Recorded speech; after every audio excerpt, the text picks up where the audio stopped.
Hello friend. तो आज के इस नई वीडियो में आपका स्वागत है।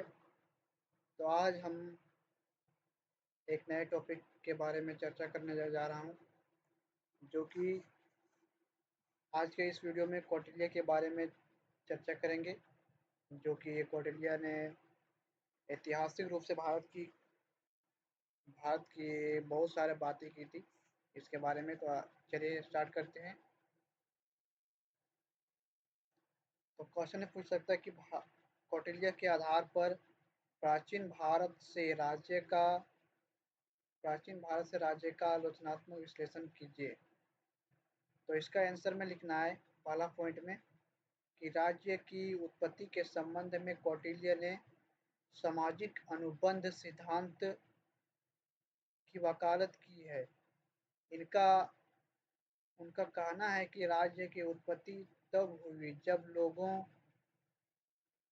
लोगों के द्वारा मछली के कानून से थक गए थे, या लोगों ने मनु को अपना राजा चुना। वह बताते वह बताते हैं कि राजा को अनाज का छठा हिस्सा और माल का 10वां हिस्सा और सोने का 10वां हिस्सा उसके उचित हिस्से के रूप में मिलना चाहिए। इस प्रकार एकत्र किए गए राजस्व राजा को प्रजा की सुरक्षा और भलाई सुनिश्चित करने के लिए सक्षम बनाएंगे। और दूसरा पॉइंट में बोला है यहाँ पर,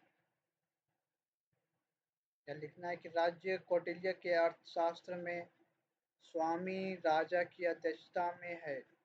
ऐसे अधिकार हैं जो उन्हें प्रशासन से संबंधित मामलों पर सलाह देते हैं। वह एक गुण राजधानी से अपने क्षेत्र पर शासन करता है। खजाना और सेना स्थिरता और सुरक्षा सुनिश्चित करते हैं, जबकि सहयोगी राज्य को सुरक्षित रखने में उसकी मदद करता है। यह वही है जो सप्तांग सिद्धांत का मूल है।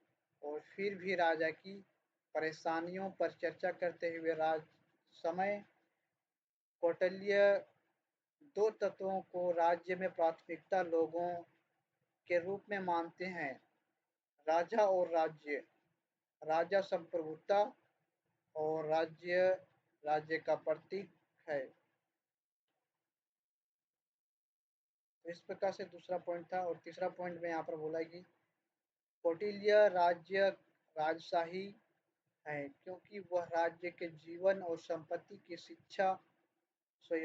रक्षा के लिए एक मजबूत और शक्तिशाली सम्राट के स्थापना करना चाहता था। और फिर भी वह राजा से रीति रिवाजों, धर्मों या नैतिकता की रक्षा करने की मांग करता है। इस प्रकार मानव जीवन सामाजिक, आर्थिक, सांस्कृतिक, धार्मिक, राजनीतिक की पूरी संख्याओं को गले लगाता है। हालांकि धर्म की रक्षा कौटिल्य राज्य का सबसे महत्वपूर्ण कार्य है।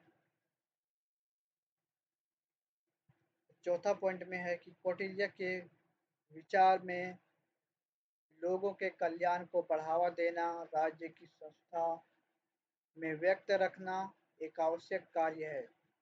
कौटिल्य के अर्थशास्त्र में कहते हैं कि शक्ति आवश्यक है, और इसका अर्थ कि राज्य के पास सत्ता होनी चाहिए, लेकिन इसकी भूमिका लोगों की खुशी को बढ़ावा देना है।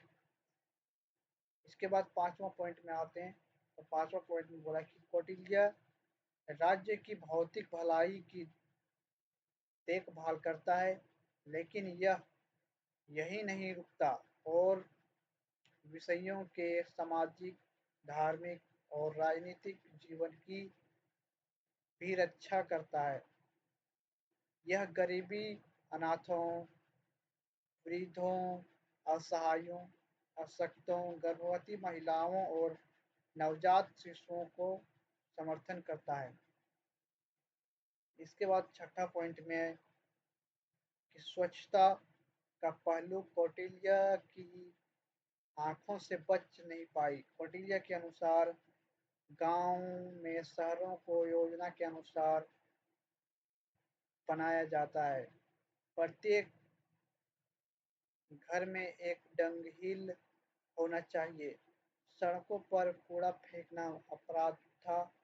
शव या शवों को सड़क पर फेंकना एक गंभीर अपराध था। अनाज, तेल, चावल, नमक और दवा में मिलावट दंडनीय अपराध था। इसका छठा पॉइंट था। इसके बाद सातवां पॉइंट में है कि कौटिल्य के अनुसार राज्य कुछ महत्वपूर्ण उदयों को नियंत्रण करता था। यद्यपि इसे समाजवादी राज्यों के रूप में बताया नहीं जा सकता है और निजी उद्यम चलाए जाते थे। इस यह सभी को अर्थव्यवस्था के लिए सामान्यतः निर्मित मिश्रित के रूप में सुरक्षित रहे होंगे। राज्य ने लोगों के कल्याण को बढ़ावा देने की दृष्टि से व्यापार और वाणिज्य को विनियमित किया। बाजार से शहरों की स्थापना की गई और बाजार के घंटे तय किए गए। इसके बाद निष्कर्ष में आते हैं। तो लास्ट में निष्कर्ष लिखना है कि कौटिल्य के अनुसार राज्य के कार्य केवल कानून और व्यवस्था बनाए रखने और या लोगों की सुरक्षा तक ही सीमित नहीं थे, बल्कि व्यक्ति को उच्चतम विकास प्राप्त करने या सक्षम बनाने के लिए बढ़ावा दिया गया था। यह वर्तमान राज्य के कल्याणकारी राज्य के रूप में दिखाई देता है। लोगों की खुशी से बड़ी कोई और वस्तु नहीं थी। कौटिल्य कहते हैं कि यह कार्य एक सूत्र है जो पढ़ता है, प्रजा की खुशी में राजा की खुशी निहित है और जो प्रजा की फायदेमंद है वह उसका अपना लाभ है। जैसा कि कौटिल्य कहते हैं, सुरक्षा, वार्तालाप, विकास और वितरण के लिए भी है। राज्य का जो कुछ भी है उसे बढ़ाना चाहिए और जो बाध्य गया है उसे वितरित करना चाहिए। तो इस प्रकार से कौटिल्य का कौटिल्य के आधार पर प्राचीन भारत का विश्लेषण था इस प्रकार। तो इसको नोट्स में अगर लिखना चाहते हो तो एक बार फिर से दिखा देता हूँ। और अगर ये वीडियो पसंद आया होगा तो इस वीडियो को लाइक ज़रूर करें और कमेंट में बताएं कि कैसा लगा ये वीडियो, और अपने दोस्तों के साथ भी ज़्यादा से ज़्यादा शेयर करें ताकि उन्हें भी ऐसे जानकारी मिल सके। और जो भी नए होंगे इस चैनल में वो इस चैनल को सब्सक्राइब करके बेल आइकन जरूर दबा दें ताकि आने वाली ऐसे वीडियो आपको तुरंत से तुरंत मिल सके। चलिए फिर से मिलते नेक्स्ट टॉपिक में, नेक्स्ट वीडियो के साथ। तब तक के लिए बाय। जय हिंद, वंदे मातरम।